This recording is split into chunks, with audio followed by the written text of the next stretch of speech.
Xo'sh, o'rtoqlar, bu birinchi mani xebisim o'zim qatnashgan. Ha, klient olib, shu video qilaman deyman, shu telefon bo'lishi kerak-da.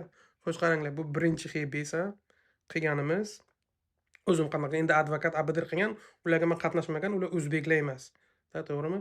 Mana bu hozir bu samarqandlik a, qachon bu bizaga keldi? Birinchi buni qaranglar, 2 fevralga topshirgan biza, ha, 2 fevral. 4 fevralda уже qaror chiqaryapti. Qaror ham nima bo'lyapti? Bond bilan chiqarilsin emas, zudlik bilan, скоростной, ekspress chiqarilsin deb aytgan. Xo'sh, endi buni men tarixini aytib beray. Bu bola 26 Federal Plazaga boradi. Ice checkingga. Ice checkingga borgandan keyin olib ketadi. O'rtada bir 4 kunmi qanchaga qoladi. Nyu-Yorkdan buni u yoq bu yoqqa olib borib, oxiri Kaliforniyaga olib keladi. Kaliforniyaga olib kelgandan keyin mana biza o'zi endi bizaga aloqa chiqdi, to'g'rimi? O'zi aloqa chiqqanda bizaga maqsad nima edi? Birinchi bondga berish. Agar bond отказ bo'lsa, keyin hibsga beramiz degan dogovor qilgan biza. O'zi dogovorda 8,000 turibdi. Xo'sh, keyin biza nima qildik? Bondni boshladik. Dokumentini boshladik-u, bondga topshirmadik. U bondga tayyorlashga ham bir hafta ketdi, lekin oxirida shunaqa xulosaga keldikki, topshirmaymiz deb. Bu 16 yanvarga menga aloqa chiqqan bo'lsa, 16 yanvar где-то bir hafta bondga vaqtimiz ketdi tayyorlashga. Qaradikki, bondni bermayapti sudyalar. Shuning uchun abadir aytdi-ku, bo'ldi endi bond bermaymiz dedi, vaqtni cho'zmaymiz dedi. Chunki o'zi bondga bersak vaqt ketadi, qachon bondni qo'yadi, bondni qo'ygandan keyin yana bondga boramiz nima deydi? Mani vakolatim yo'q deydi. To'g'rimi? Vaqt ketdimi? 1 oy, 1 oy, 1,5 oy, 2 oy ketdimi? U nima bo'lishi mumkin? Bu bolani masteri bo'ladi, keyin individuali bo'ladi, кейsi bo'lmasa, кейslar bo'lsa yutqazadi. Shuning uchun vaqtni tejash uchun nima qildik? Bondga nima qilib o'tirmadik. Vaqtni cho'zmadik-ku, birdan hibsga berdik. Mana hibsga berdikki, paqi bondsiz. Holi bu bolani даже sudi Nyu-Yorkda turibdi, даже Kaliforniyaga o'tmagan edi. Oxirgi sudi 27-yilmi qayoqqa qo'ygan? 27-yil qo'ygan, shu turibdi.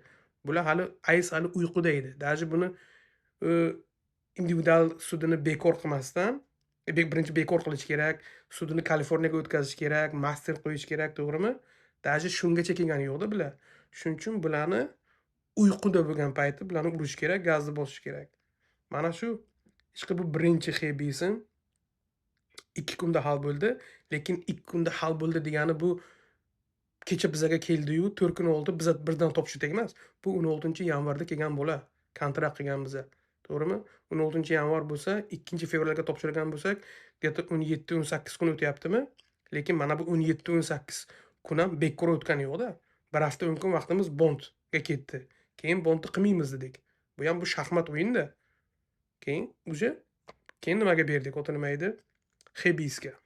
Endi hozir bitta narsani ham aytishim mumkin-da. Agar hozir bu gap pulda bo'lsa edi, pulni olamiz, bondga beramiz, keyin nimaki bo'lsa bo'ladi degan niyat bo'lsa, maqsad pul ishlash bo'lsa-da, masalan, как оно есть, birinchi bondga berardik, bond sudini kutardik, bondga borardik, отказni olardik, keyin hibsga berardik. Qancha vaqt o'tadi? Hibsga berganimizdan keyin vaqtdan yutqazardikmi? Keyin qaysi sudyaga o'tadi? Bu birinchisi. Keyin uni Kaliforniyadan masalan Luizianaga olib ketsa-chi? Variantlar ko'p. Shuning uchun bu shaxmat o'yin bo'ldi. Shu bularni maqsad bu bolani chiqarish edi. Shu chiqardik deb aytmay, hali qarorda hali bugun 2 minut, 3 minut bo'ldi hali chiqqaniga. Xudo xolasa lekin uje chiqishi kerak. Chunki sudya nima degan? Darhol, immediate release degan. Immediate. Xo'sh, qaranglar, bunga nimaga bond sudi bo'lmadi? Advokat nima dedi? Advokat aytgan gapiki, bu o'zi oyog'i bilan borgan bo'lsa, ice checkingga kelgan vaqti borgan bo'lsa, qanday qilib hech qanaqa narusheniysiz buni sizlar yana detentionga olasizlar? Bu bir. Ikkinchisi 13-yanvarda eng imigratsion chief sudya, immigratsiya bo'yicha eng katta sudya, bu shu nima deb, aytgan hamma sudyalarga, immigratsiya sudyalarga bond bermanglar degan. Mana shu xatni ham ilova qildik. Mana biza bondga bermadik, chunki mana bu katta sudyani nimasi bor bularga, buyrug'i bor, bond bermanglar. Bu birinchisi. Ikkinchisi, buni o'zi borsa ham, hech qanaqa jinoyat qilmagan bo'lsa, vaqt-vaqtiga borgan bo'lsa ham, buni detensiyaga tiq deb. Ikkita narsani advokat yozib, shuning uchun sudya ko'ryaptiki, bondni bermaydi, tak-tak. To'g'rimi? Vakolatim yo'q deb. Bu o'zi boryapti. Hech qanaqa jinoyati yo'q. Vaqtiga hammasini boryapti. Aytganini qilyapti ularni.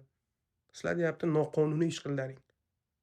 Noqonuniy buni hibsga oldilaring deb. Shuning uchun nima deyapti? Darhol immediate release. Chunki sizlarni qilgan ishlaring noqonuniy deb. Mana shu, o'rtoqlar. Shuning uchun AISga borganda, agar siz AISga borsangiz, shu vaqtda sizda agar olib qolsa, chiqish imkoniyati ko'p. Chiqish imkoniyati ko'p. Chunki siz ular noqonuniy ish qilgan, siz emas. Endi bu sudyaga bog'liq, qaysi shtatga ham bog'liq, lekin xebislar qancha xebis bo'lmasa 100% dan 90% chiqyapti odamlarni.